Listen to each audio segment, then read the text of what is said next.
Hello friends, நம்ம இன்றைக்கி தேங்காய் பால் சாதம் தான் பார்க்க போகிறோம். இதுக்கு வந்து ஃபஸ்ட்டு எண்ணெய் ஊற்றிட்டு 2 பட்டை, கிராம்பு, 7 பூண்டு போட்டுக்கோங்க. வெட்டியும் போட்டுக்கலாம். அப்புறம் ஆனியன், அப்புறம் க்ரீன் சில்லி போட்டு நல்லா கொஞ்சம் வதக்கிக்கோங்க. வதக்கிட்டு ஒரு கொஞ்சம் பொன்னிறமாக ஆனவுடனே லைட்டாக கொஞ்சம் புதினா போட்டுக்கோங்க.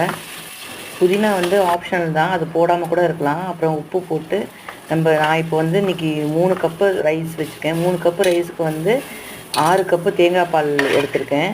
3 கப்பு ரைஸ் போட்டு அந்த தேங்காய் பாலை விட்டுட்டு மூடி வச்சுட்டு, எப்பயும் போல் நீங்கள் பாஸ்மதி ரைஸ்க்கு நான் வந்து 5 நிமிஷத்துக்கு சிம்மில் வச்சுட்டு இறக்கிடுவேங்க. அது மாதிரி கூட நீங்கள் பண்ணலாம். இது ரொம்ப சூப்பராக இருக்குங்க. வெஜ் கிரேவி, நான்வெஜ் கிரேவி ரெண்டுத்துக்குமே இது நல்ல காம்பினேஷன்.